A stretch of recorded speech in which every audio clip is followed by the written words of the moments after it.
Welcome to the Doc G Show, a radio show cluster. Without further ado, critics have said he has the face for radio and a voice for silent films. Your host, Ben Doc G Gordon.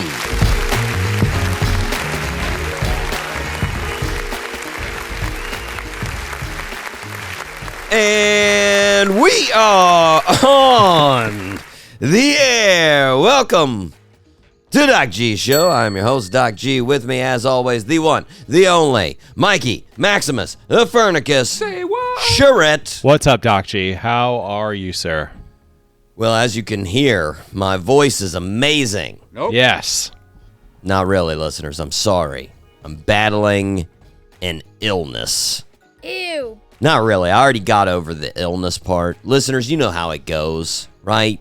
You have the crappy part, and then you actually feel better, but you sound worse. That's where I am now. I feel better, but I sound worse. I sound like, I'm slowly dying, but I'm not. I'm slowly progressing, listeners. Yeah. Into greatness. Mm-hmm. Mike, how's it going for you? Everything's great, Doc G. I feel awesome. Drinking a little bit of coffee, drinking a little bit of water, got the voice. 8.5? I'd be, 8.5 for sure. I would be, man, I don't know if I could do the show without a voice, but I probably could. I don't think I would want to, though. You could do it. You have a voice. When I lose my voice, it's gone. Well, I mean, there are crackles. degrees, There are degrees. I've definitely had it worse than this before. I had bronchitis at one point in time. Oh, yeah, I've had that. That really took it out, Oh, you know? Oh, really? I didn't lose my voice to bronchitis. No. Yeah, no. I lost the voice. I had just the congestion just everywhere. Oh, ugh. But, Mike, as I was going through this illness, there was something that came up several times this week that I just saw in different places, and I felt like I need to make my thoughts known on this topic, Mike. Okay. And I've already sort of made my thoughts known on this on the show. I'm aware, but still, I think the folks need to be reminded.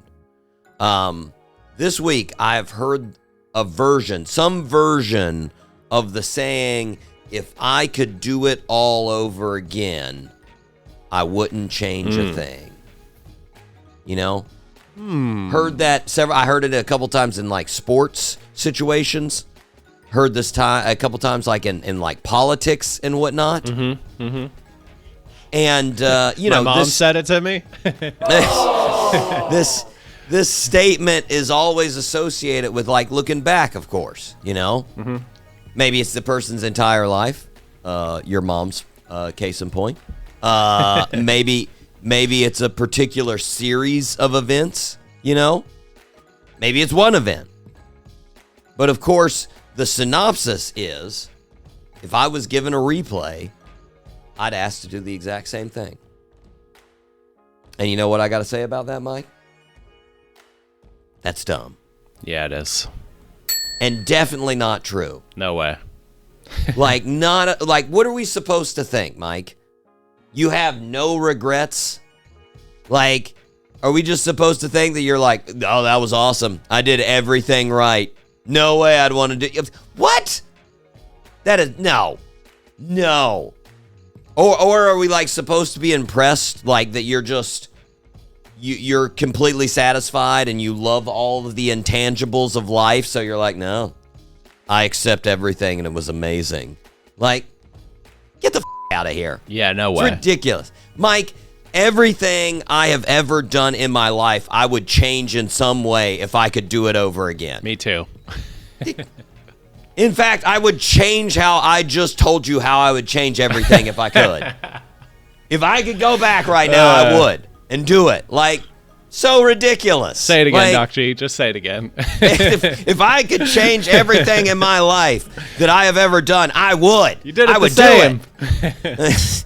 But it's ridiculous. You hear that all the time in like a bunch of different, like you could be like watching a 60 Minutes, and they're talking to someone that like embezzled money from their company they work for, and the reporter's like, if you could go back to that period in your life, would you do anything differently? And the person's like, well, I'd probably do the same thing, really. And you're like, really? You'd do the same thing. You'd be like, I'd really like that jail. That was fun. Like, what not like, and I've seen this like in 1,000 different times, 1,000 different shows, 1,000 different people ask this question. But you know what I've never seen, Mike? I've never seen someone ask, are we assuming that when I go back to do it again, I know what happened the first time I did it? Yeah, for sure. Because that's what I'm assuming, right? Like, it's an important component of this hypothetical situation. I'm always assuming they're saying with the knowledge of what happened on the first go-round is in your head. Because if that's not there, then yeah, of course you're going to do the exact same thing again. Yeah. Like, everybody's going to do that. That's how you work. But, it doesn't even have to be something bad, Mike. Like, how about something a little better? I've had this exact situation before. How about when a lady is telling you about their family and they tell you about their 1-year-old daughter and they're like, she's been a blessing. Mm-hmm. She's so great. I wouldn't change a thing. And you're like, really? Not anything. Not any. You wouldn't change anything about the night a tiny person painfully rocketed out of your crotch. You're not gonna change at least something in there where you're like, let's investigate a pain-free option. That's a fact. Is that possible? Could I change that? No. Come on, Mike. It can even be seemingly great situations. Mm-hmm. So true. I mean, they asked Tom Brady, Tom, in your 23 seasons in the NFL, what would you change if you could? And he's like, nothing. I wouldn't change a thing. Really? Really, Tom? You wouldn't change anything? You wouldn't say, no, Giselle, I don't think jiu-jitsu lessons are a good decision. Right? Take relationships out of it, Mike. Like, you're telling me you wouldn't go back and win 23 Super Bowls in a row if you could? Like, come on. Yeah! If you won 23 Super Bowls, they would literally no longer call the game football. They would call it Brady ball for the rest of eternity. Mm-hmm. And be like, oh, you're going to play Brady ball? That's pretty awesome. Young kids wouldn't even know what Brady ball meant. And then you'd have to tell them about the epic Tom Brady. And they'd go, oh, my God. Right? Yeah. For sure. And whenever, though, you point this out to somebody as far as you could change anything, they're like, yeah, but you know what?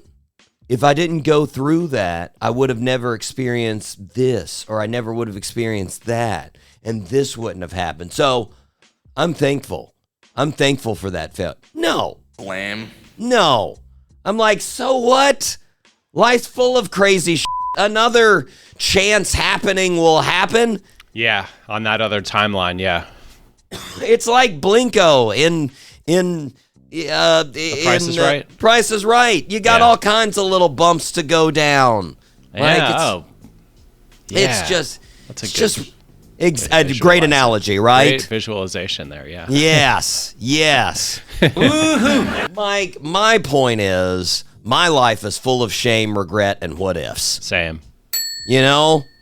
Now, I fully realize that everyone else may not operate in that same way, and that's understandable, But at least acknowledge that in the grand scheme of things, if you could go back and make things better in your life, you definitely would do that. Mm-hmm. You would. You definitely would. Exactly. Now, Mike, are you ready to fire up a show that I would like to remake if I had the opportunity? Let's do that, Doc G. Let's fire up the show. Woo! My goodness. That we would change a million times over. All 3 engines up and burning. 2, 1, 0, and lift off. We would every single episode. And Mike, this week's lottery numbers. We have a fantastic show we have the one and only Felipe Esparza on the show. Terrific stand-up coming to Jacksonville this weekend. Woohoo! This weekend, November 1st through the 3rd at the Comedy Zone. 3 nights. My goodness. Just a fantastic guy. So true. Can't wait to talk to him. But first, we need to start where we start. Birthday suit. That is correct. Mike, I think you've got this one, Mike. Cool. This is a big basketball star. Awesome.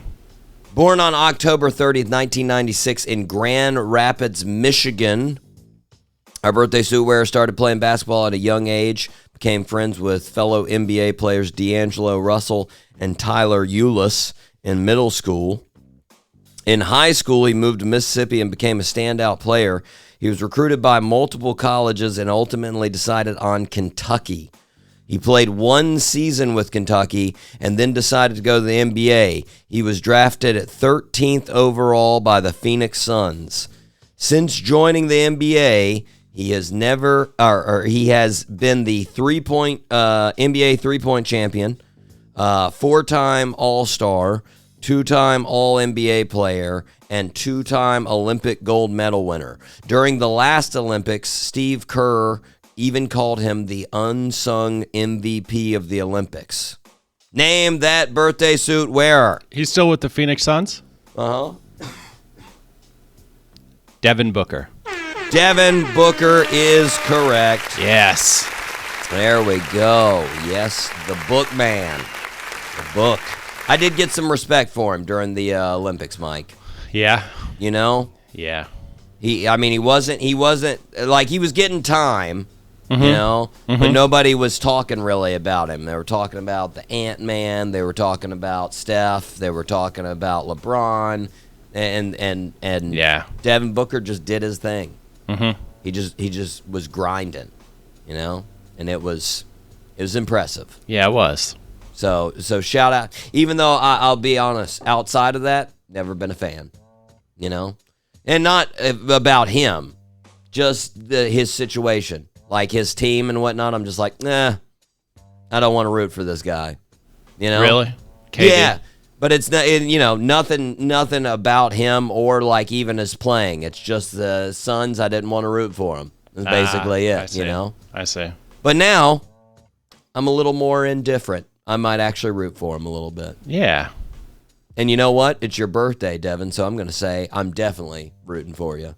Yeah. Happy birthday. That's right. There you go. Turning, let's see, what is he turning? 28. 28, man. Good year. Good year.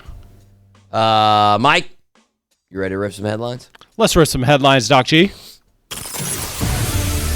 It's now time for Rip from the Headlines. Mike, we're going to start off where we sort of left off with that birthday suit. Basketball. Oh, yeah. Little NBA news. It's back, Mike. Catch the fever. Woohoo! It's back. It is. I've got a headline from CBS Sports. Quote, JJ Redick is excelling as Lakers coach. Yes. And they're not even shooting three-pointers yet. That's right, Mike. And I got to say, nice job, CBS Sports. You really waited a good while before you evaluated his performance, you know? That's a fact. I think it's well known that when people dig back in the history books and look at coaches' careers, it's not championships, it's not key plays, it's not how many winning seasons they had. It's what they did in the first 3 games of their career. Am I right? Yes, exactly. I can only imagine his career will be as amazing as some of the other LeBron coaches we had, like David Blatt, Luke Walton, Frank Vogel, Darvin Ham, Hall of Famers. Am I right? My gosh. Get out of here. Give it a little bit of time. You know, you could have at least said in the headline, like, you know, he's done well in the first 2 games or something like that, you know? Little context, Mike. Just something. But hats off to him. He is doing well so far. They lost to the Suns the other night, but whatever. Anyways, Mike, I've got a headline from Architectural Digest. Oh, I love Architectural Digest. Word. By the way, Devin Booker, great Architectural Digest house tour. Really? Anybody's into that stuff. Yeah, it's great. Well, I've got Cribs. It's the new version of. It's a nice version of Cribs, Doc G. That's what that is. At first, for some reason, instead of Cribs, I heard you say Drapes. And I was like, what show is Drapes? They show off their drapes. lovely drapes. Sometimes they get into blinds, but that's too crazy. It's usually just drapes. But the weird thing. All window Mike, treatments. Exactly. All things windows. I've got a headline from Architectural Digest, but it doesn't have anything to do with architecture. It's a little weird. But regardless, Mike, this is the headline here. Quote, the 9 best countries for Americans to move to right now. Stay in your lane, Architectural Digest. Come on. Well, Tell me where to move. I'm gonna say, Mike, let's put a pin in this until next week. Okay, there we go. This may come in handy around Wednesday of next week if people get my drift. Oh, God. I just want to revisit this, maybe. We'll see. It seems like it's a coin flip right now. Mike, you want to take a guess at their list? Any choices that you think they have? Australia's got to be up there. I mean, Sydney, Australia. Not on the list. Got to be up there. Not on the list. Get out of here. Not on their list. Oslo. So Norway. Norway. No. Well, Here, I'm all out of ideas. Canada. I mean, obviously Canada. not Canada. No. Mexico's All right, on there. Mexico. Get out of here, Architectural Digest. Stay in your lane. It's got Italy, the UAE, Portugal, Costa Rica, Thailand, Mexico, Japan, Spain, and Panama. Japan. Okay. Mike, I was eyeing Costa Rica. I was like, And then I read in the article, and it said, quote, with both Pacific and Caribbean beaches, as well as waterfalls, volcanoes, and rainforest, Costa Rica is a paradise for outside adventure. And then I was like, are there nut jobs out there that are trying to move closer to volcanoes? Like, who reads that and like, oh, beaches and volcanoes? Finally. Like, I like to live on the edge. like, no way. I mean, I'm going to be honest. Volcanoes don't have the same attraction as waterfalls for me. Like, hey, you want to go to see this tranquil waterfall over rocks? You would? Okay. How would you also like to see liquid fire ooze out of the mouth of hell? How about that? Like, no. Screw that, man. Oh no. Everything else besides that sounds interesting. Yeah. You know? How active are these volcanoes? I guess we don't really. There's no. They have no no telling. idea, Mike. There's no telling, right? There's just tremors, and then they're like, oh, is this thing about to explode? It may be. No, we'll see. Nah, shaking a little bit. just a little roulette for your Monday. There you go. Anyways, Mike, I've got a very important headline from GQ. Quote, Timex is about to sell a watch for just $1. Say what? Cool. You got Price range. You got to admit, Mike, still a little overpriced considering watches are worthless. True. I mean, just ask yourself, when have you ever been in a situation that you were like, if only I had a watch? Like, the only time that you're not surrounded by 15 electronics that have the time is when you're in the middle of nowhere. And if you're in the middle of nowhere, you don't have any appointments that you need the time for. Yeah, So, you don't need a watch. No. And I get it. There are probably some people out there that are like, hey, What if you just like the style of having a watch? Okay. But I'm guessing if you're in the style of watches, $1 watches aren't for you. So No. this article is pointless. That's what I'm saying, Mike. So that's the synopsis. Cool. Mike, very, very important. People article. Our people. Our people. Here we are. So, quote, Bill Belichick sides with his girlfriend Jordan Hudson in feud over her cheerleading team. Good for you, Bill. Good for you, Mike. I don't understand why middle school girls are so mean to each other. Yeah, It's me not neither. right, you know? No. It's not right. And sometimes as a boyfriend, you need to step in there and help. Mediate. Yeah, mediate. Mediate the situation. Listeners, if you don't get the joke, she is young. He is old. Yes. That's the synopsis. 48 years of difference. Do that. 48 years. 48 years. It's a bit. Mike, I've got a headline from Billboard. Lily Allen. Lily Allen says she I earns. saw this. So funny. Lily Allen says she earns more money from selling feet pictures than Spotify streams.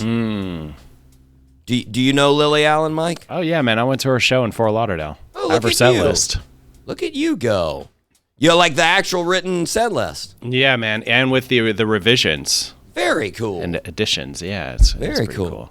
Yeah. Well, for Great show, listeners, too, man. Lily Allen. I mean, she was a killer back in the day. yeah, I thought she's she was had good. she's had a couple of #1 albums in England.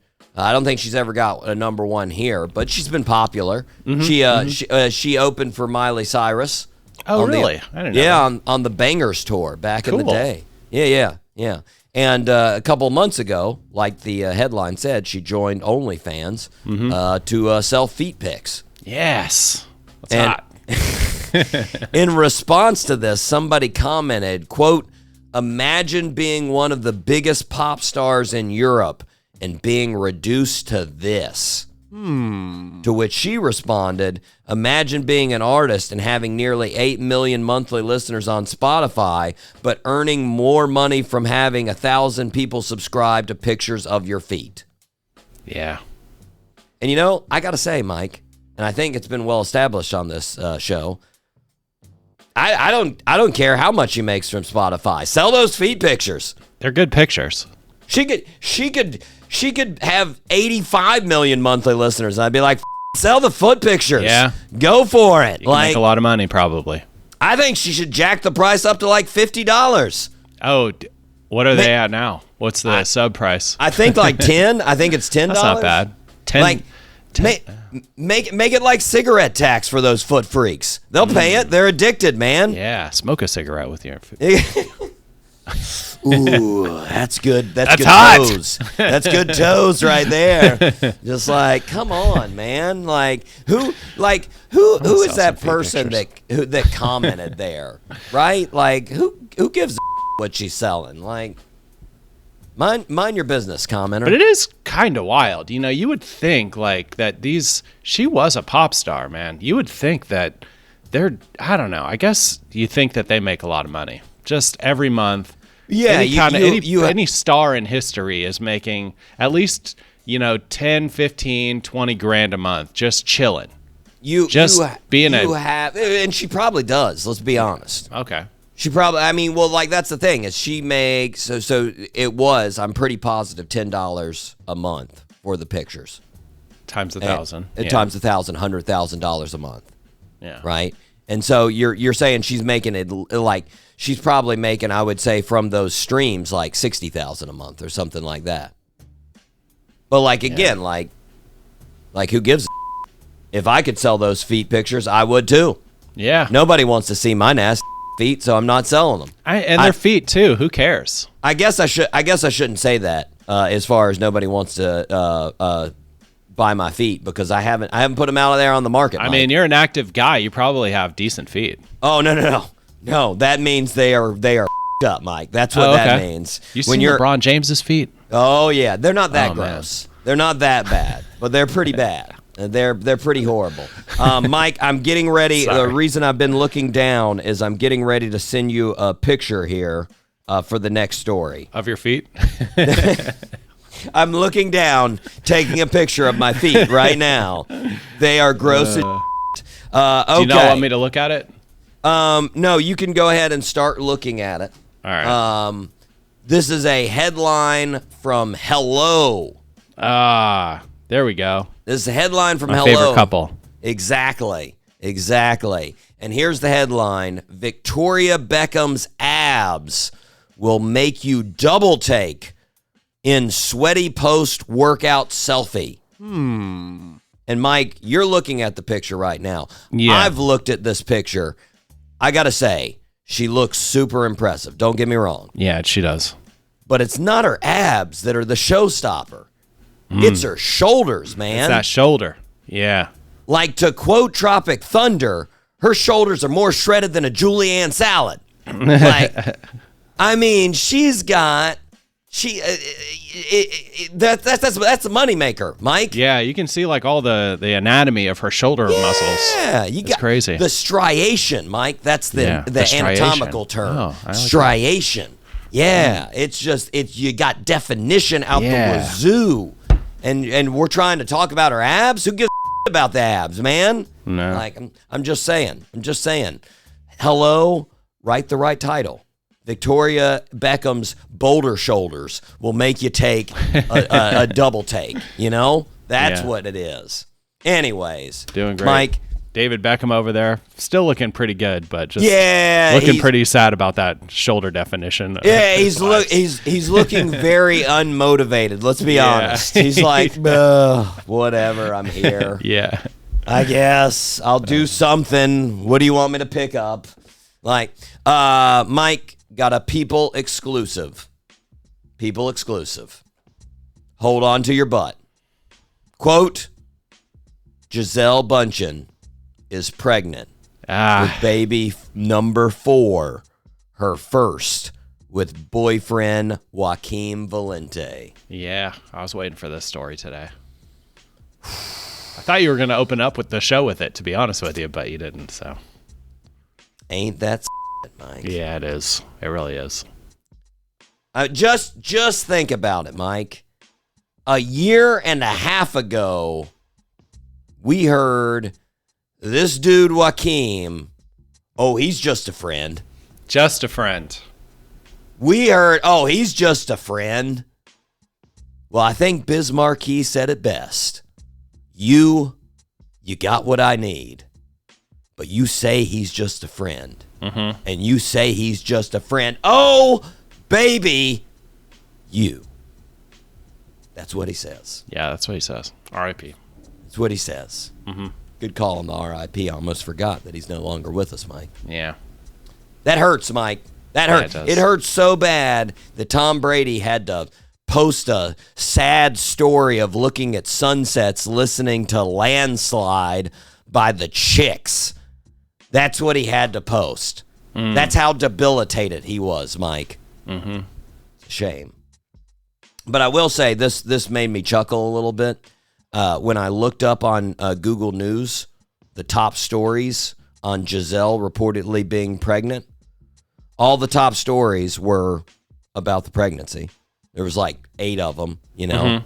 Yeah. And then at the bottom, released at almost the exact time, Yahoo Life UK has a story titled, Gisele Bündchen's arms are so strong thanks to this workout. And I was like, they really missed the timing on that article. Really did not get that one right. Like, hey, do you think there's any other Gisele news that could outshadow this arm story? No way. We got the perfect thing.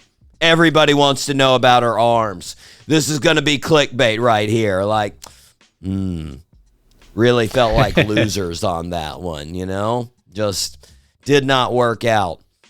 Mike, I got a headline from TMZ. Real quick, let me backtrack real quick.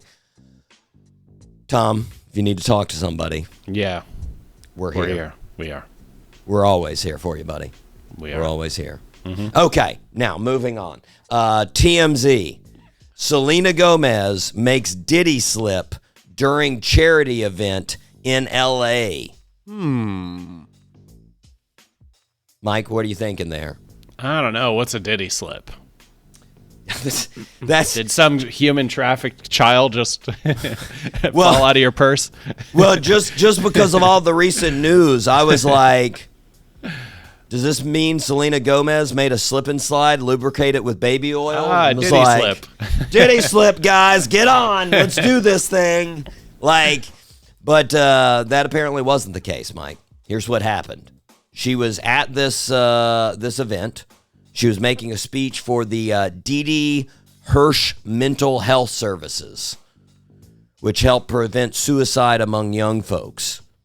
And not too surprisingly, at one point, instead of saying Diddy, she said Diddy. And Mike, when I say she corrected herself so fast, she corrected herself so fast. And she said, quote, I really am sorry. That's how bad it's got for Diddy, Mike. Yeah, it's not good. Like, you know things aren't going well for you in the court of social opinion when someone uses your name and then apologizes like they just used a racial slur.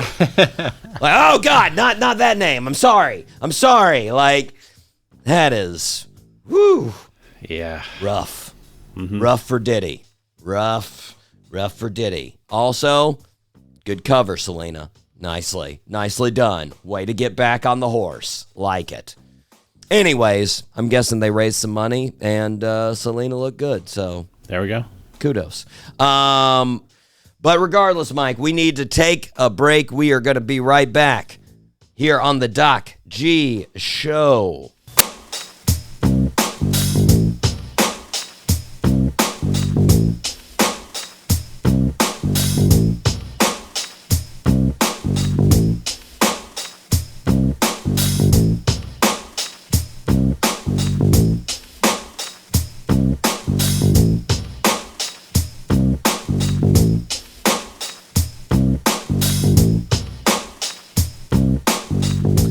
And we are back here on the Doc G Show. Spinnaker Radio, WSKRLP 95.5 FM in Jacksonville, Florida. Yes! Mike, what do listeners need to do? Well, Doc G, if the listeners feel like the show is a positive way to waste their time, then they should please subscribe to the show we're on Apple Podcasts, we're on Spotify, YouTube, SoundCloud, Yes. wherever you get your podcasts. Please subscribe to the show. Is a cost-effective way to support the show. And listeners, if you are feeling extra generous, you should leave us a 5-star review. Ooh. And tell a friend. Really appreciate it. Amen. Oh my gosh. Listeners, if there's something that you could do, if you could do again in your life, it would be give us more 5 stars. I know it is. You would look back on that life and be like, if only I gave the Doc G Show a 5-star rating. Girl, come on. It'd make my life better. It would make their life better. What was I thinking? You know? So just do it. It'll make it better for all of us. All of us. But Mike, we need to thank the 5-star listeners. Here we go. Shout out to Genoa, Italy, Richardson, Texas, Barcelona, Spain, Winfield, West Virginia, Biloxi, Mississippi, Tulsa, Oklahoma, Peoria, Illinois, Katy, Texas, Toms River, New Jersey, Olive Branch, Mississippi, Asheville, North Carolina, Los Angeles, California, Spartanburg, South Carolina, Athens, Georgia, Baton Rouge, Louisiana, Chicago, Illinois, Boynton, Virginia, Fort Lauderdale, Florida, Chicago, I almost did the same line, Columbus, Ohio, Falkenstein, Germany, Jacksonville, Florida, Columbia, South Carolina, Radford, Virginia, Gainesville, Florida, Frankfurt, Germany, Anoka, Minnesota, Ashburn, Virginia, Piracai, Brazil, San Diego, California, Dublin, Ireland, and Boardman, Oregon. There we go. Nice. There you go. Regulars, Mike. Regulars. That Falkenstein still throws me off in the regulars. And it throws me off because we have Frankfurt, Germany. So I see Falkenstein, and I see an F with Germany, and I just automatically, I've been saying it for like 5 years for Frankfurt, Germany, and I'm just like, girl, come on. But it's not. It's Falkenstein. It's not Falkenstein. Got to practice a little, you know? Got to get a little practice. All right, Mike, you know what time it is. 4-star listens. Yes. 4-star listens. First on the list, Miami, Florida. There we go. Miami, Florida. Shout out to you guys, the 305. Mike, you know what other time it is. It's time for me to ask you what you think the weather is. In Miami? That's right. All what right. do you think the temp is? 85. 85 degrees. Close, Mike. 82. 82. 82. Nice. You know, just a lovely 82 degrees. Love it. Yeah, it's the best, Mike. Next on the list, Fort Mill, South Carolina. I don't think that one's interesting enough. I'm not going to ask you the weather. No offense, Fort Mill. I just don't think your weather's really calling to us. Next on the list, Mountain View, California. Mike, hit me with the Mountain View. Mountain View. 76 degrees. Ooh, you're being way too optimistic for that high in the Bay, Mike. Oh, it's That's not Southern California. Yeah. So then I'm gonna go down to like 56. Close. 60. 60. You were close. You were on the line. Yeah. Shout out to Wilkesboro, North Carolina. Newport Beach. Let's go south. Let's do Southern Cal. We're gonna do Newport Beach, Mike. Newport Beach. I'm gonna go back to. I'm gonna say 76. Oh, they got you. They caught you slipping, Mike. 67, Mike. 67. 67. So you reverse your numbers. Yeah. You got it. San Jose, California. Shout out to you guys. Redwood City, California. Man, racking up the Cali listens. Appreciate it. Yeah. Thank you, California. Bucharest, Romania. That sounds like a good one, Mike. Bucharest, Romania. Right now, I'm gonna say 48 degrees. So keep in mind, yes. Yeah, it's way off. Well, no. I haven't actually looked it up yet. Keep in mind, right? They're gonna be 5 hours ahead of us. 5 hours ahead of us. 5 hours ahead of Eastern time zone. Right. I'm gonna keep it at 48. Okay. Might be Okay. slightly colder though.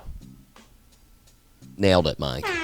Really? Nailed it. I was trying to throw you off, but not really because I didn't know what it was. But it was 48, Mike. 48 Really? degrees. There you go. Hilarious. There you go. Midnight in Bucharest. 48 degrees. I'm going to pass. That sounds too cold for me. Yeah. Medellin, Colombia. What do you think, Mike? Colombia. Ooh, I'm gonna go 90 degrees. Got to think altitude. Got to think. Oh, it's high up. Yeah. Okay. I'm gonna say 78 degrees. Nailed it. Really? Nailed it, Mike. Nicely done. Yeah, there we are. Last on the list, Pooler, Georgia, Ann Arbor, Michigan, Atlanta, Georgia, and Campo Grande, Brazil. Yes, there we go. Shout out. Mike, you nailed some there. Yeah. You wow. nailed some. Nicely done. You nailed Bucharest. You nailed Medellin. And let's be honest, those were the biggest on the board. Those were the most important. But anyways, listeners, we need to take a break. We are going to be right back with none other than Felipe Esparza right here on the Doc G Show.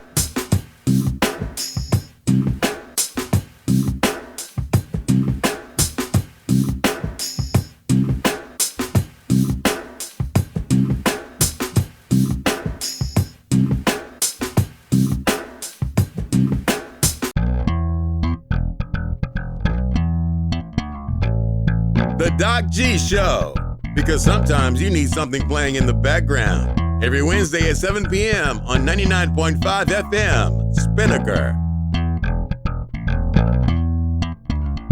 This is 95.5 Spinnaker Radio. WSKR-LP-FM, UNF Jacksonville.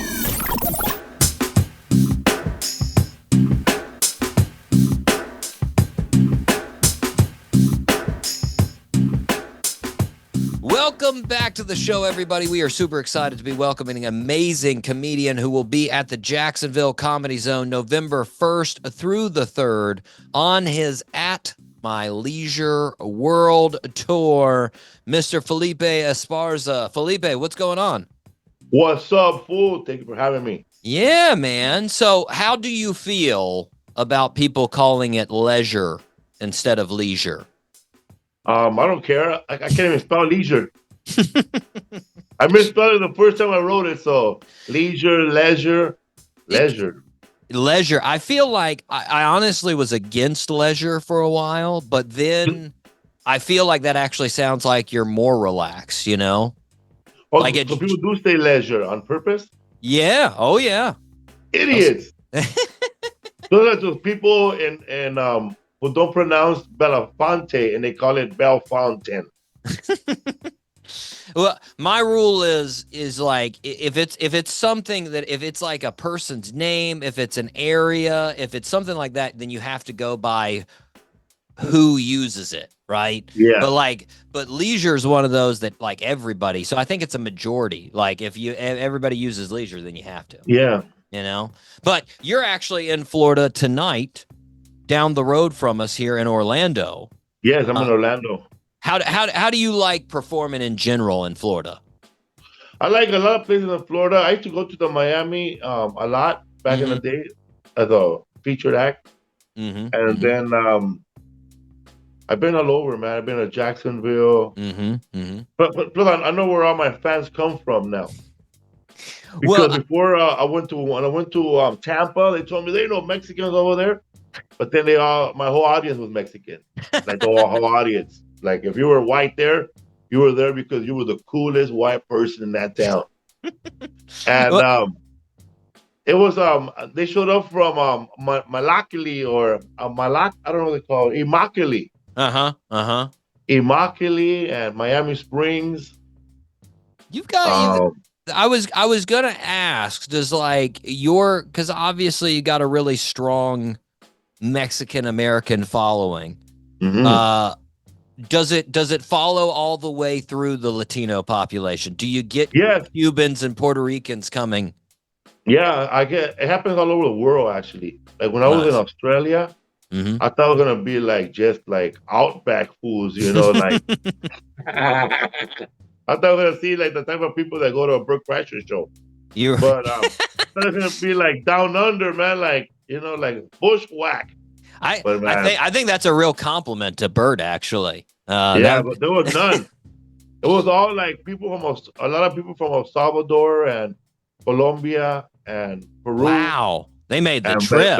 Venezuela, like a lot. It was the majority of the audience, but they all had an Australian accent. They were born there. But I asked them, "How'd you make it there to Australia?"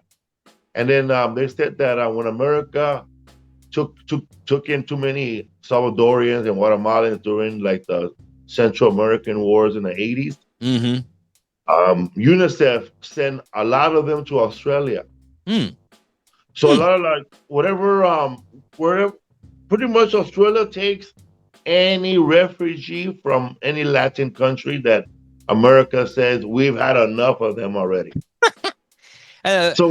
I think you can point out they're doing fine. Looks like they're doing pretty good in Australia with all those refugees. Yeah, they've been there since the 80s. So these guys are like in their 40s now. So they got them when they were little. So they have no affiliation with Salvadorians from Los Angeles, or they don't know that life. They're 100% Australian.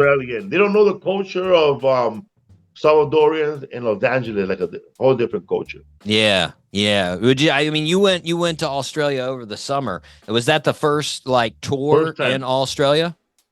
Also, man, that was my first time in Australia. I was supposed to go to Perth, Yeah, but they canceled that show. And that it one's was way New over Zealand. there. That's Yeah, they canceled that show. But then I went to Vancouver, British Columbia, and then Alberta, Canada was like more Salvadorian than I ever seen. Like I saw a lowrider 1965 Chevrolet Impala parked outside the comedy club, and the host, he was born Canada. in Alberta, and he's Salvadorian, and he was dressed with a Salvadorian national soccer team. He was wearing cut off khakis, and he was wearing Nike Cortez. Oh yeah. And he spoke no Spanish. Like he was culturally appropriating Salvadorian culture without even ever being in El Salvador. Like he didn't know a lot of things that I knew about from El Salvador that he didn't know. Because he was there. His father was brought there when he was 19, 20 years old. Man, you got to think that is one switch up going from El Salvador to Alberta. Oh, that's from that's from saying hijo la gran puta to hello, mate. Well, I mean, you've got a lot of it over the years, man. I mean, you've been doing stand up now for almost 30 years. Yeah, man. It's successfully since 2010. I put that demarker on there. That's now I've heard this several times. Like you getting into comedy, it was a VHS back in the day. You had like a bunch of hour specials on there, and that was like one of the starts into comedy. Yeah, it was the Rodney Dangerfield Young Comedians HBO special, which probably had the best stand-up comedians at the time, and everybody on that show is a star. Yeah. And Robert Townsend on the show, Sam Kinison, Jerry Seinfeld, the Dice Man. And they had some other comedians that didn't really become as successful as them, but they're still road comics. Oh yeah. Well, now who would you? Do you have like a Mount Rushmore of comedians? Nah, I think that's stupid because even the Mount Rushmore we have now is ridiculous. I mean, you can put a competition like presidents. You can put a Rushmore of presidents, American soldiers, but comedians, actors, sports figures, it's all about on taste, not preference. Yeah, you can't keep a batting average on stand-up comedy. Well, but I would say now living right now, living comedians, not dead, living comedians. I would put Todd Berry up there, Dave Attell. Wow. I would put Nate Bogart. I don't know how I say his last name. Bargatze, yeah. Yes, I'll put him up there. I'll put Corey Holcomb. Nice. Corey Holcomb and Hannibal Buress only because these four comedians to me are the most they're famous. But when you sit down with comics and people really talk about funny comedians, those are the ones that my friends mention all the time. They're the ones that they put. Yeah, they're the comedian's comedian. Yeah, and then Louis C.K. too, because a lot of people are very Louis C.K.-esque. Oh yeah, man, I love Louis. And then Brian Holtzman too, from the Mothership. Brian Holtzman. Yeah. Well, he like walk the crowd.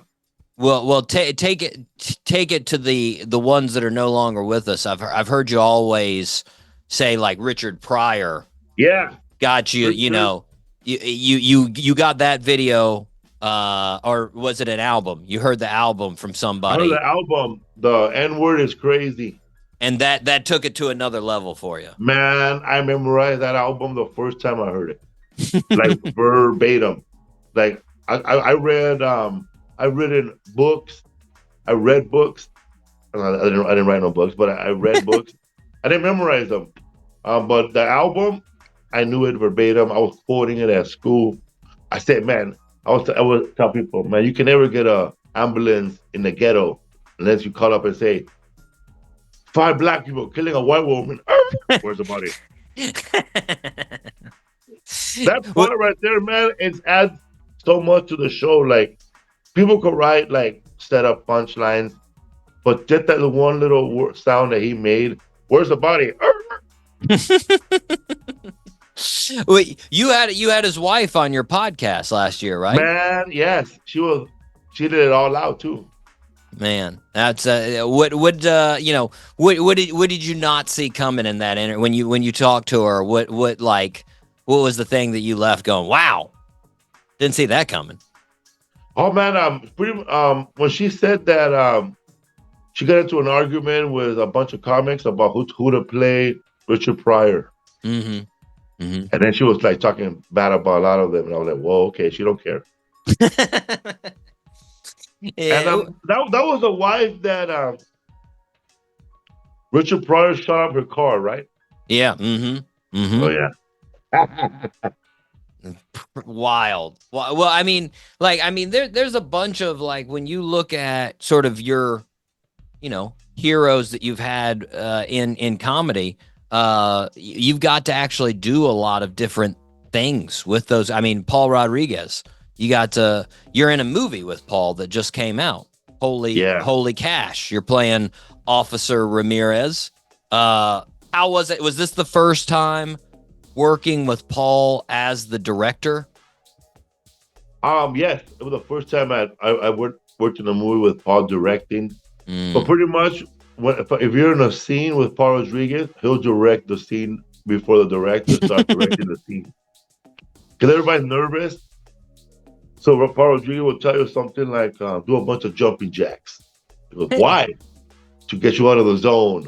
And then you do and then like something, like to get you back into the scene. Yeah. Or he'll tell you like, it's basic. Like the line says, just read the line like you will tell me. Don't think about the line so much. Nice. Throw it away. Nice. But he's funny through the whole set, man. Like he's making like the makeup lady laugh, the sound guy. He's very he has a big presence in the set. Yeah, I heard he told you back in the day because like you were worried about sort of like crossover of your comedy getting through, and he told you don't worry about it. He said, I asked him, how do you cross over? He goes, don't worry about crossing over. If you're funny, they'll cross over to you. Yeah. Yeah, which I think that's such good, like for any like entertainer, like that's good. Like in music, I always say like, it doesn't matter what type of music it is. If it's a good song, it's a good song. People will come over from other genres and say, I want to hear that song. And same thing with jokes. If they're a good joke, doesn't matter the context. People are going to say, I want to hear, I want to hear that joke. So, now another one of the big famous folks that you've got to work with recently, Eddie Murphy. You got to work with him in You People, the movie there, and I heard him say that he said that you were funny in front of everybody else on the set. Yeah, man, in front of Andrew Schultz, Jonah Hill, Sam J, all those comics. Eddie Murphy came in and he just pointed at me. He goes, "Man, you're funny." That's bro. How I would be psyched for the next like month and a half off of that, man. Like, bro, I was what do you say when you float in the air like the magicians? Yeah, levitating. Yeah, I was levitating, bro. Yeah. Like I forgot my lines, and every time he would come in back to the set, he would look at me like this. And broke Andrew Schultz's heart. Man. Andrew Schultz, he talked about it on his podcast the next day. that would, I mean, if I could tell the Felipe from like 30 years ago, who's going into the library fresh out of rehab looking for comedy books, that he's going to be told by Eddie Murphy he's a funny guy. Like, what would that Felipe think? Oh, shut up, man! That ain't gonna happen. You're never gonna be in the same room with Eddie Murphy. Well, But I do Eddie love Mur- the fact, though. I love the fact that you went to the library. yeah, Like to like, so like when you started this thing actually being serious as far as comedy, you were like, you know what? I'm gonna do some research. I'm gonna roll up my sleeves and find this out. Which, I mean, you can do it two ways. You can go the practical way, or you can go to the library. But you went, and I always hear you mention the step-by-step stand-up comedy by Greg Dean.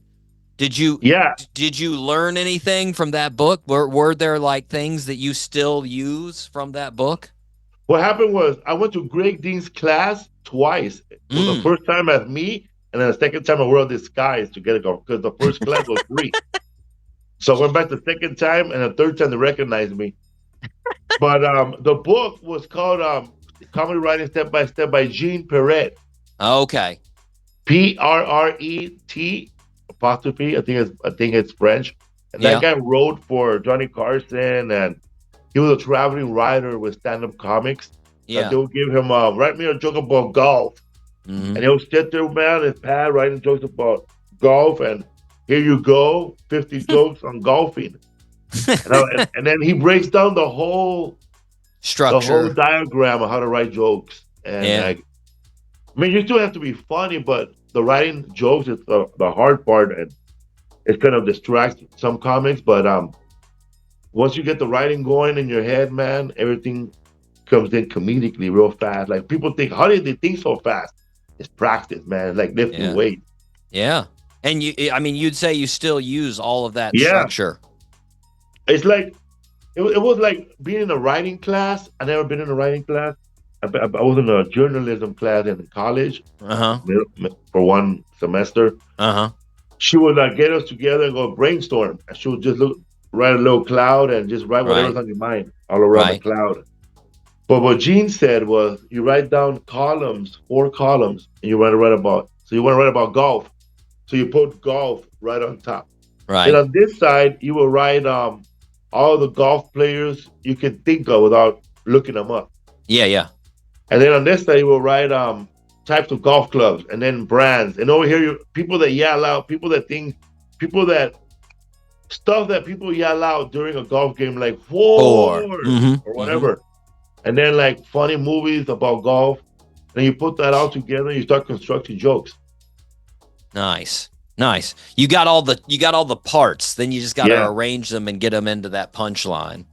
Nice. Nice. Well, so your first open mic, I've heard you talk about that a lot. You dressed up like the comics that you'd seen Yeah. in the 80s. You were wearing the sport coat, you had the tennis shoes on, looking good.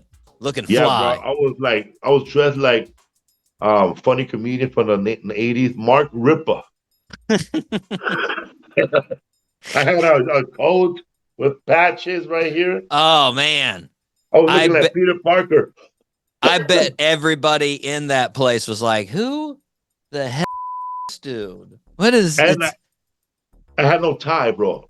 So I found a bolo at a yard sale. Oh man. So I look stupid, man. I look like Fuzzy Bear if he was native. And now I heard you talking, was that the time on stage where you basically like sort of just all the jokes went out of your head and you just started talking to the crowd? Yeah, I started doing crowd work. Did it go well? Yeah, it did. Because Nice. there was a guy that went up before me, and he was dressed like all in black. And I said, "Wow, look at man! I've never seen a black Amish guy." He goes back. He goes to his home. He has no lights, no TV. So first crowd or first stage appearance, all crowd work. All crowd work. Nice. You had the crowd work before it became a huge thing. I don't know what I was doing out there. I tell people when I got off, I go, "That was great," and I told the person that told me that, "I don't know. I didn't do nothing up there. I didn't tell no jokes." Well, I mean, I've heard you talk about like working your style out as far as comedy and how like you love deadpan Yeah. And it didn't fit. It didn't, how long did it take you to find your style? 10 years. Woo. Woo. So those were some rough 10 years. Yeah, because I started off deadpan. Like, I didn't know who Mitch, I have never heard of Mitch Hedberg until after somebody told me. They made a comparison. Because I thought somebody was going to make the comparison to Stephen Wright or something. Yeah. Or Rodney. But I would say Stephen Wright's like the classic version, and then Mitch is the new wave of deadpan. Yeah, but yeah. So you 10 years, and then was there anything that clicked that you were like, this works? I worked I would work in my room every Wednesday and Saturdays, and a bunch of people would just heckle and. Because it was a sports bar, so they would have to turn off the Lakers game during the playoffs. During a playoff, that's not gonna work. Comedy show, and then I would do urban rooms where they were just. It was worse because I was an outsider, and they would heckle all the black comedians. But when I was up there, they would not heckle me; they would just not laugh. Just a dead silent room. They wouldn't even say, "Get out of here, Mexican." They wouldn't even say that. They're just not. They'll be like, "Oh man, some bullshit up here." So this comic, he told me, he goes, "Your jokes are funny. Your jokes are funny. They're landing. You need to add more to it." So then I started being more physical with my jokes and adding more tags and more details. And I started painting a big picture of comedy in that urban room. Yeah. Then I took that to my room, and then I just became a whole act. Nice. Because I used to have a joke about sneaking in a woman into my mom's house and having sex with her in a house, right? But when I worked with the urban room, that comedian, he gave me good advice. He said, "Nah, man. You go, when you work an urban room, you gotta keep the motherfuckers' attention so they'll lose your ass." He goes, "Man, you gotta say." So he gave me he pretty much constructed a joke for me. He said, "Just say, man, you gotta sneak in a woman in. So just say stuff like you're walking in your house and you gotta step over your dad, and then I get it." So then I attacked that. When you bring a woman into your mom's house at night, you gotta make love to her like a prison inmate. You gotta grab her mouth shut. So would you say, like, once you started finding your style, was Last Comic Standing like the big step that that was the biggest thing that happened? Yeah, man. I was ready, man. I had a good team at that time. I had been doing stand-up for a while now, but no road, not going on the road, that wasn't really a road comic. Right. Open for Gabriel Iglesias, Paul Rodriguez, and Russell Peters. Like, how much did you, because I've heard you say before, that was your third time when you won, third time trying out. Like, did you... Like, and I heard, which I love, by the way, I ride my beach cruiser everywhere. I heard you ride your beach cruiser there, which I was like, nice. Yeah. But like, did you have like confidence coming into it, or you're like, I'm going to get screwed again. Here we go. No, I came in thinking, my agent said, that I have an open audition for you. You don't have to wait outside in line with the other comedians. So okay. Nice. So it's easy, a little painless. I said, all right. I didn't even ask nobody for a ride. I just picked up my beach cruiser and I had my 1980s comedy coat with a tie. Nice. And I took 35 minutes, bro, in the sun, just riding. I parked my bike outside the improv door. I didn't have a lock. Oh, so that's risky. Oh, that's really risky. I wrapped it with a lock, right in front of the improv door. And then when I passed, when Greg Giraldo said he said to the other comedians there, Natasha Leggero and Andy Kindler. Yeah, He yeah. said, I know Felipe Esparza. I worked with him before, and this situation doesn't really show the true talent of what Felipe can do in an audience. Yeah. And just based on that, I'm gonna say yes. And yeah, and then Tom Berry said, I'm sorry, Andy Kindler said, well, whatever Greg feels, I feel it. Yes. Then Natasha said, yes, but on the television, they changed her answer to no. Mm. But that was weird because I know on the audition she said yes, but on television she said no. Just to add, I mean, I'm guessing just to add some drama. Yeah. Mm-hmm. Mm-hmm. Yeah. Well, now I saw a clip from Roy Woods Jr. that was on there with you, and he was talking about where you guys did the tour after after the actual show, and he was saying how like when you guys started, they weren't necessarily mean to you, but they were like a little standoffish because they were upset that they didn't win. They were white. There were white comics who were bitter and sad, bro, that they lost. Do you remember that? Sad, bro. They were bitter, bro. All of them were. Roy Woods Jr. was sad. He was drunk at the after party. I remember he came up to me, and my wife is beautiful, blue eyes, blonde lady. Mm-hmm. She said, you just took the show and you take the hottest chick here, like very bitter. And I just walked away from him, you know, and I just ignored what he said. And yeah, they were all sad, but that was nice. Well, I mean, to say that. Roy said I beat the them, bro. Let's just say that I beat the them. They had no material left, bro, to continue going. They had no material left to continue, bro. I had material. I didn't bring up my A stuff to the last show. Woof.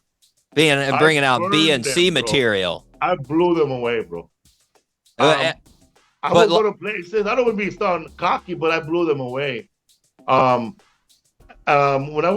if you were there at the tapings, yeah, the whole audience was there for me. I build a fans, bro, from Los Angeles all the way to Northern California. I mean, if the show was taped somewhere else, it was your hometown. Different. Yeah, I had the home field advantage. And then when we went to Corpus Christi, Texas, yeah, the meet and greet for me was an hour and a half. Like people rose, bro. They clapped. When we went to Allentown. Yeah. The comedian before me, he was trying to like, he was a young comic, bro. He was 29 probably. Yeah. Tommy John again. He was trying to like go over his time. Like he would do 15. Sometimes he'll do 25 and like try to kill, bro. But when you're the champ, you're the champ, bro. I would go up right after him, a rising standing ovation, and I would kill, bro. I would do my time. I would never go over. I was very nice to everybody on the bus, you know. And when something bothered me, I didn't say nothing. I just kept going because, you know, I'm the true champion of the show. Well, and I mean, the nicest person in the show was what's his name? Mike DeStefano. It was probably one of the nicest guys I ever met. Nice. He was not bitter at all about losing. He didn't care, because when they asked me, who's your biggest threat on the show? And they wanted me to say Tommy, right? But I didn't say Tommy. I said Mike DeStefano. And I said, why? Because he's bringing something different, man. Yeah. He's ahead of his time. Like what the type of comedy he's doing now, people are going to be doing this 10 years from now. And he was very like, when he didn't win, he said, America. he has that artist feeling. Yeah, man. And he said, what did he say? You dropped the ball, America. And he was love, bro. Like, as much as I will say that from the 5 of us on tour, he was love, bro. Like they were clapping for him. Like he was like they liked him, man. He was like likable, man. He had that it, like you could tell that he spoke to the audience, man. Like he took his time. He was like I really thought he was gonna win, but he had Well, funny jokes, man. He had his joke. Oh my god, he was when we did San Francisco. He said, "I knew there was gays here in San Francisco, but God, I tripped over a the way here." And then he will say stuff like, you know what he told me? Mike Stefano, because we were talking about comedy, right? I said that because I was telling him that I went to a show once and people were leaving the show and they were buying comedy tickets for the comedian who they just saw. Yeah. Who was going to come back in 6 months. Yeah. And I said, and he looked at me, he goes, I've done that. He goes, yeah. He goes, yeah, I saw Carlo Mencia perform at Caroline's when I was young. And then I said, I went to the cashier and I asked them, when are they coming back? In 6 months. And I bought tickets to see Carlo Mencia in 6 months. Nice. Well, now I've heard you mention this a bunch as far as like when you decided that you were going to be a comedian. You were in rehab there. You wrote down number one. Guy asked you to write down your goals.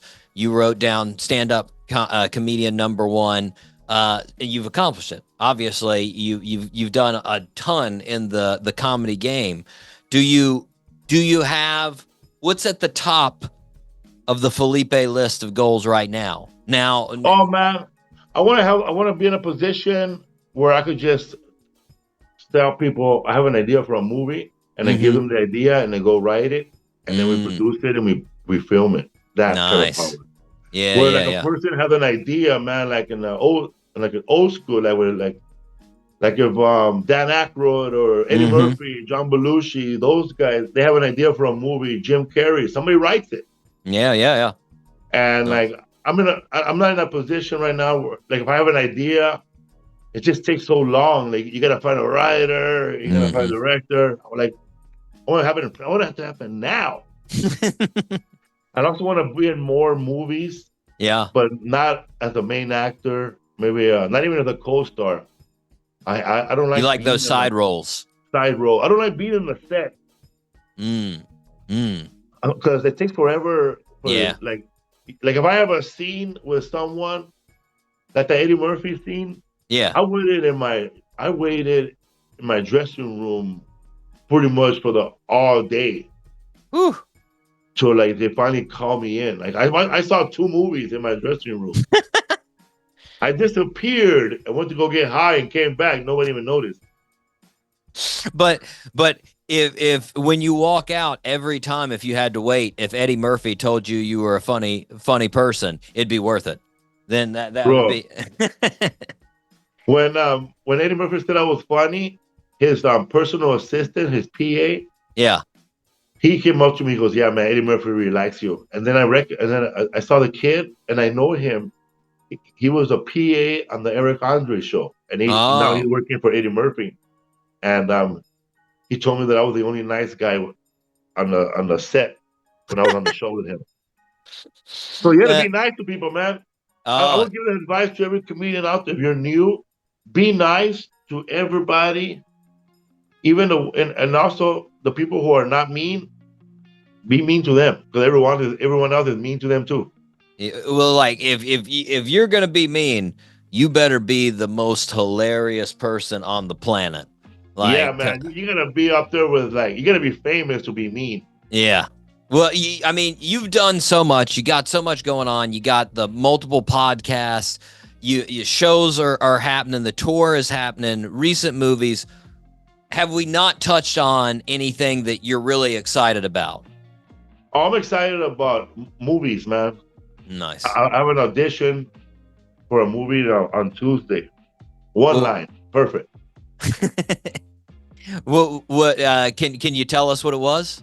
Oh, it's an Arnold Schwarzenegger movie. Nice.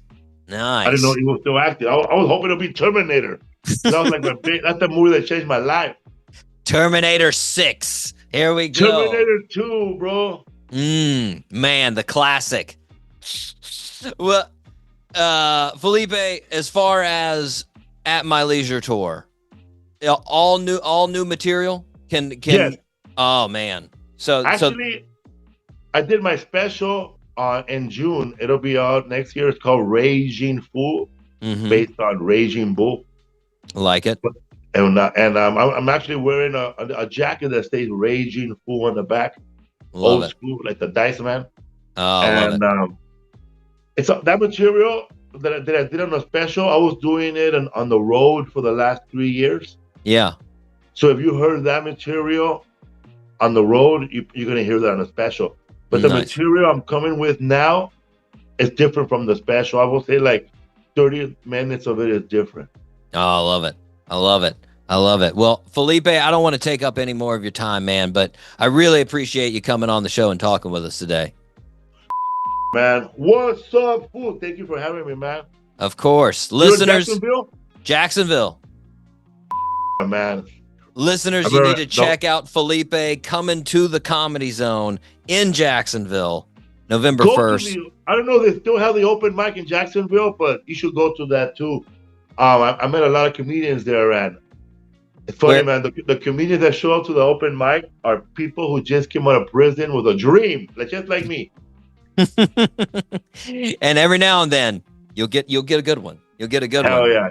But like you got Adam Murray. I love it. I love it. Hell But yeah. You've got your tour November 1st through the 3rd. They can see you at the Comedy Zone at My Leisure Tour. We'll be right yeah. back here on the Doc G Show.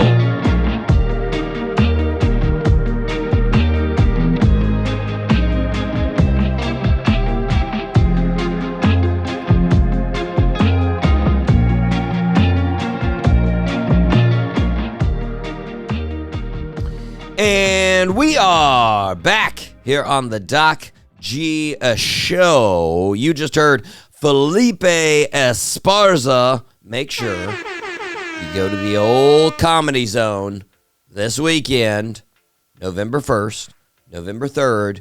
You've got 3 nights to make sure you see him. You know what? You could do all 3 nights if you want to be that bold. You can be that person. Now, I'm guessing, I haven't looked at the numbers, but I'm guessing at least one of those nights is already sold out. But Oh, yeah. you got to get the tickets while they're hot, folks. Get them while they're hot. Mike, such a enjoyable guy. You know? Yeah. I brought up there in the interview where Roy Woods Jr. was talking about being on Last Comic Standing with him and how Felipe taught him friendship. And I could see that because Felipe is just a friendly guy. So true. Yeah, he is. You know? And Absolutely. but also like the getting into comedy, like I just respect, it might be because I have a PhD, but I just respect the fact that he was like, I'm going to become a comedian. Well, I better look into the books. Let's see what the books say. Like, no one thinks of, I'm going to the library to rent some books, to get some books on joke writing. Like, I have never heard that before. It is always like, well, I'm just going to go to a open mic, and that's it, you know? It's like, I mean, now, can you get something out of both? Obviously. You should do both. But, like, I think it's impressive that he looked at the structure. He thought of the structure. Yeah. And that's coming right out of rehab. Yeah. He was in rehab, Mike, by the way. I mean, I think he tried to stop doing drugs and alcohol, but the main reason he was in rehab was avoiding getting murdered by another gang member. So it was mainly, I think, sort of like a witness protection program for him while he was laying low from other gang members. Oh, wow. Yeah. Gang banging before he started that. I mean, comedy. but rehab, that only... well, I guess if certain types of rehab, you stay in there for months. Oh, he was in there. He was in there for like a year, a little bit more, and that was the whole thing. Was I'm gonna avoid this dude while I'm in here. you know? Yeah. And he did a good job of it. Wonder what happened to that guy. You forgot about him. Well, that was me when I was watch him talk about that on different interviews, and I was like, I hope he knows this guy was like in prison for life or dead now, because I would not be saying that if I were him. Like, all of a sudden he's like, wait a second, that's the guy. That's the guy, that comedian. And then all of a sudden you're walking down the street one day and the dude comes and blows you away. Pass, Mike. Pass. But regardless, man, took 16 years to actually hit that stride. 16 years to win out on Last Comic Standing, and that was 3 attempts to get on to Last Comic Standing. First 3 times, shot right down. Last time finally gets on. Then goes all the way through. And like, love it. I love hearing stuff like that. You know, it's impressive. And actually, he's got a great podcast himself there. And he had Leslie Jones on his podcast. And I Leslie Jones, she tells it like it is. I love Yeah, she does. And she was talking about comics, and she was like, they were like, do you have a job when you were like working to be a comedian? She's like, yeah, I had a job. She's like, you think I can not have a job? I hate that when people say, oh, you got to be a starving comic. That's the dumbest I've ever heard.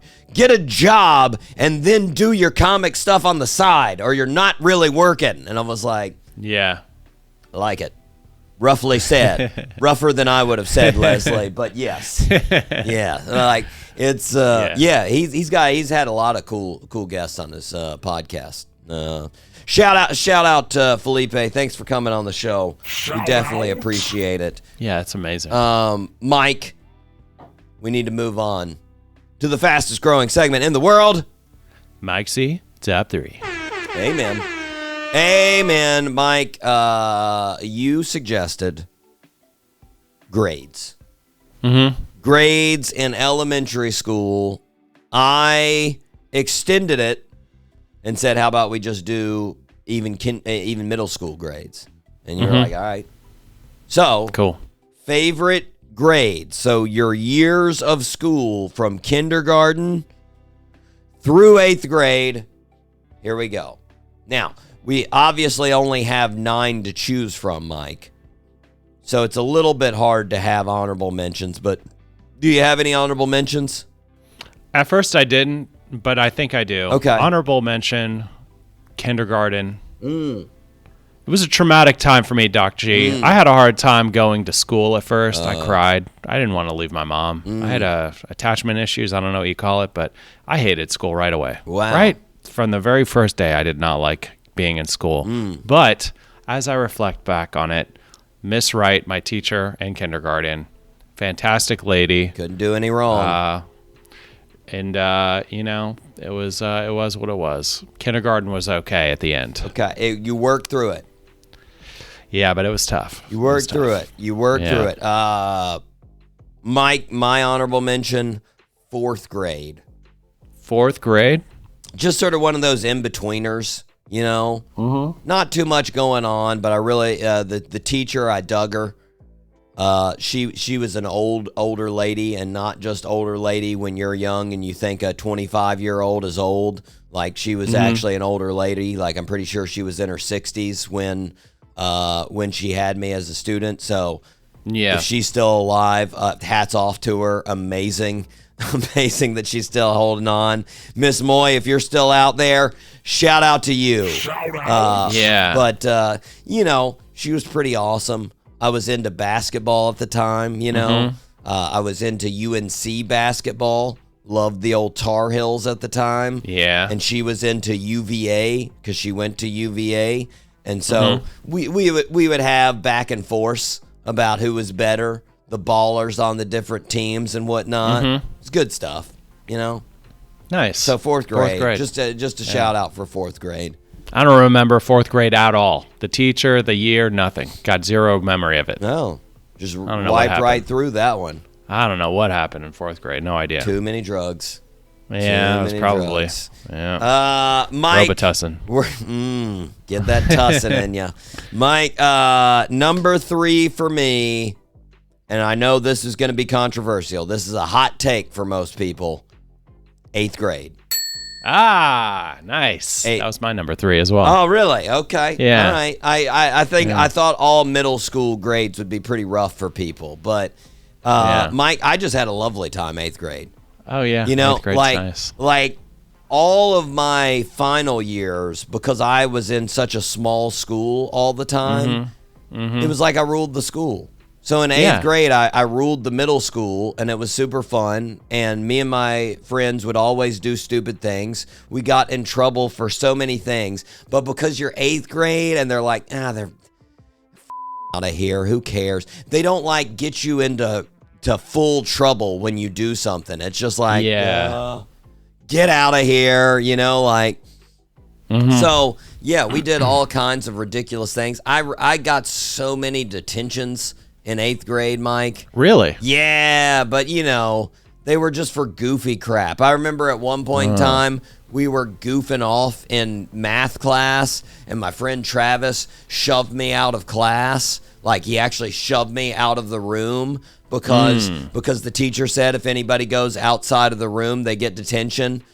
And then I got detention for being outside of the room, and Travis couldn't stop laughing because, you know, he pushed me out, and I was like, oh, but it was, it was a great time. Loved it. Yeah, 8th grade was nice. I mean, yeah, you're in the prime of your middle school. Yeah, you're like, you're at the peak. You figured it out. You know, you were a weirdo in 6th and 7th grade, and now you've got a groove going. You know. Yeah.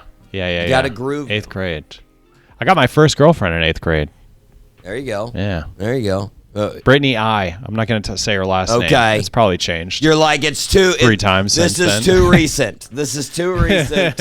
Brittany I. Shout out to you. Held my hand in the courtyard in front of everybody. It was cool. Oh my we only gosh. dated for like a week, but you know. Oh my God. I can't really remember. Shout out to Kristen Reed, who was my first girlfriend. I don't really remember. I think that was 7th grade.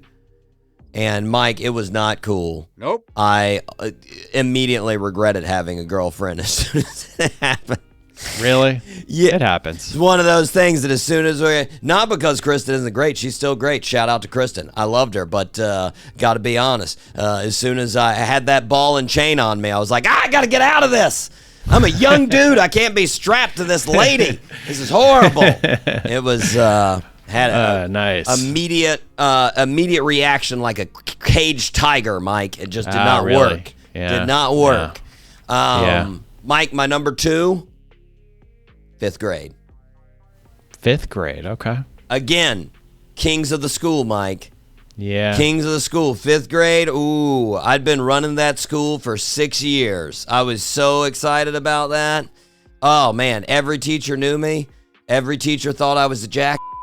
They were right. I was a little turd, you know, like we would just do all kinds of goofy crap. I remember we basically, like, I don't know what you would call it, pranked our teachers' rooms at the end of the year. So me and my friends went around to each one of their rooms, and we just we put all the desks on top of each other, and we wrote all over the board and stuff. Nothing like profane or anything, but just a whole bunch of stuff. And then the S's that you do. Well, just with the 3 lines, just like graffiti. It wasn't like we hate you and blah blah blah. It was just we no doubt every teacher in that school was like, thank God these turd bags are out of here. But 5th grade, super fun. 5th grade, super fun time. Yeah. Mike, your number 2. My number 2, 2nd grade. Second, even though that's technically the 3rd year, but yeah, 2nd grade for me was great. Lisa T, my crush in the class. Also, Brittany T was in my 2nd grade I remember class. Brittany T. Huge crush on Brittany T And Lisa T and I actually watched The Page Master together in that class. Huge day for me. Man, that's a detail. Yeah. And my teacher, Miss Barsotti, I don't know if that's but she was kind of hot, even though I was a little kid, and I didn't know what I was talking about. Right. She was, in retrospect, pretty hot, and I knew it. Now, I'm guessing Lisa T and Brittany T's not standing for the same thing. No. Yeah, okay. Just different T's. Got it. Different T's, Brittany, Lisa. Also, second grade, we went to Epcot in second grade as a field trip. Nice field trip. That was awesome. Mike, I'll go ahead and say this. Second grade, probably one of my lowest grades. Yeah. Hated second grade. For a lot of people. Now, it wasn't really tough. My teacher was a turd. Did not that's it. Did not like my teacher at all. She was mean, man. I think I'm almost positive I brought this up on the show. Listeners that have been listening for decades of this show know. But at one point, I was raising my hand in this class, and I got bored of having my hand up. So I had my other hand supporting it. And then I got even more bored, and I put my face down on my arm like this. And when I put my face down on my arm, I just started gnawing on my arm. Why not? My arm, right? Yeah. And then all of a sudden, it's tasty. Teacher's like, "Are you biting your arm?" And I was like, "Huh?" I mean, I had my teeth on my arm. And she's like, "Go to the principal's office." She sent me to the principal's office for having my mouth open on my arm. Overreaction. Oh, yeah. But then my friends overreacted to that, because then my friend Zach got mad that she sent me to the principal's office, and he flipped her off. And so he got sent to the principal's office like 30 seconds later. And then after... Classic second grader move. Exactly. And then after that happened, my friend Lee got so sad that both of his friends got sent to the principal's office that he started crying. And she sent him to the principal's office because he was crying. So then we're all sitting there, and I'm like, "I'm sorry I caused all of this, guys. My arm looked so tasty, I couldn't resist. I'm sorry. But anyways, second grade, not high on my list. Not high. Yeah, it's tough. Number one for me, Mike, your honorable mention, kindergarten. Yeah. Kindergarten, man. Now, I don't remember. Maybe my mom, maybe my dad could correct me on this. I didn't really have a problem going. I don't remember there being a problem going. I don't remember being... Probably functional kid. Well, I was just like, "Hey, all right, cool. There's a lot of cool here. There's a lot of cooler stuff than I have at my house. All right, neat." I was fine with it. You had playtime, met cool people. I was like, yeah. And that's the reason I put kindergarten at the top. Let's be honest. There's not a lot of structure in kindergarten. Nope. No. Like, objective one is show up. That's pretty much it. Just be there. Just be alive and breathe in this class, and that's pretty much it. I mean, to-dos for the day are recess, nap time, snack. Like, those, let's be honest, if I could have that every day, it'd be the greatest life ever. Yeah, now. But in kindergarten, for me, I'm like, nap time? We're sleeping? We're going to sleep? I can't sleep around all these people on this little half red, half blue thing. Oh, I agree, Mike. I did not sleep. That was tough. I hated it. But it was time. That was time to call shenanigans for me. I was like, all right, let's go see what I can get into while everybody's sleeping. And then one time, Mike, I remember me and my friend Lee, same guy that cried. I convinced him that when we were going in from recess, I was like, "Dude, let's just hide here in the covered slide. They won't see us when they go in. Then we can just play on the playground the whole time that they're doing nap time. Nobody will know." So that's what we did. Sure enough, our teacher did not count us, didn't notice, and went inside. And sure enough, during nap time, me and Lee are just running around. And of course, our teacher looks outside and is just like, "What the shit?"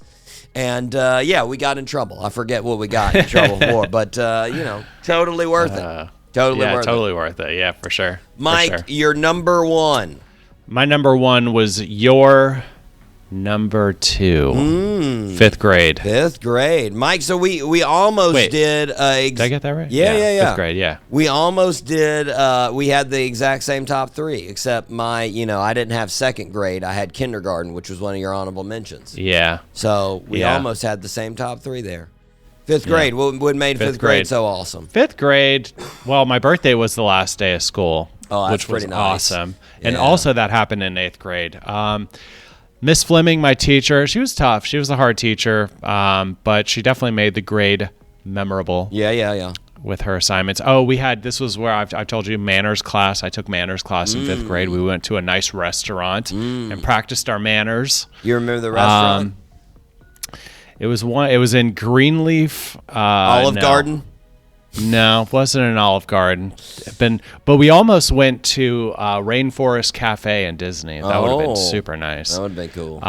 Also, 5th grade, very memorable. I got my first pair of Jordans in 5th grade, Doc G. I remember this was that. huge. This was huge. Shout out to Grandma. Yeah. Thank you, Grandma. Man. Yeah. That's a good year. That's a good year right there. For me, that year was the year that Jordan won his first comeback title. So that was a big year. 5th grade Important. too. Yeah. Well, in between 5th and 6th grade. So, whatever.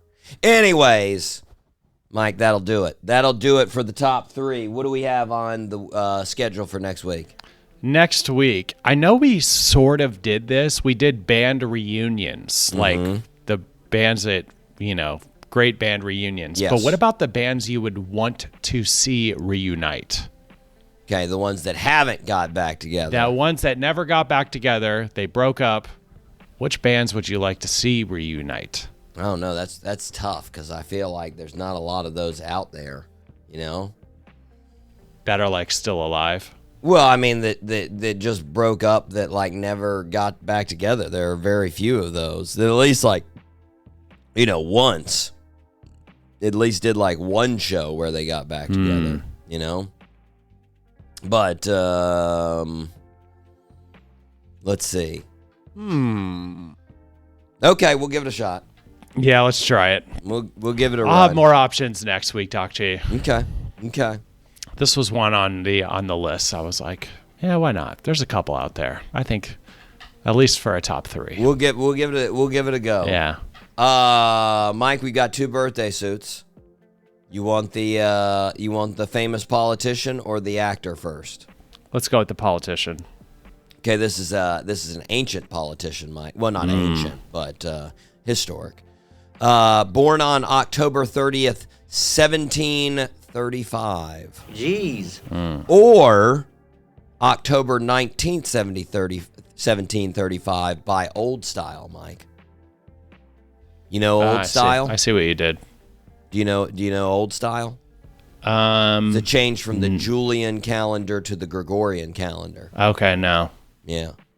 It basically did 2 things. They changed the starting year or the starting day from March 25th to January 1st.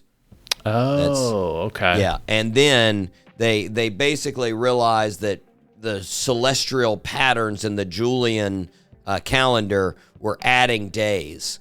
So they basically took like 11 days off, of this this calendar. So sometimes when you see old dates, you have to ask yourself, is this the Gregorian calendar or is this the Julian calendar that they're using? And what really complicated things, Mike, was that it took all countries about 400 years to switch calendars. Jeez. So from 1582 until about 1923, you had different countries using different dates. Oh, wow. Yeah.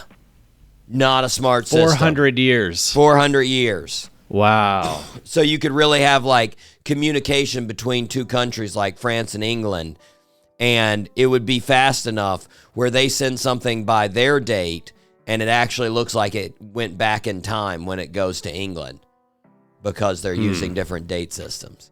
So it really screwed things up there for a while.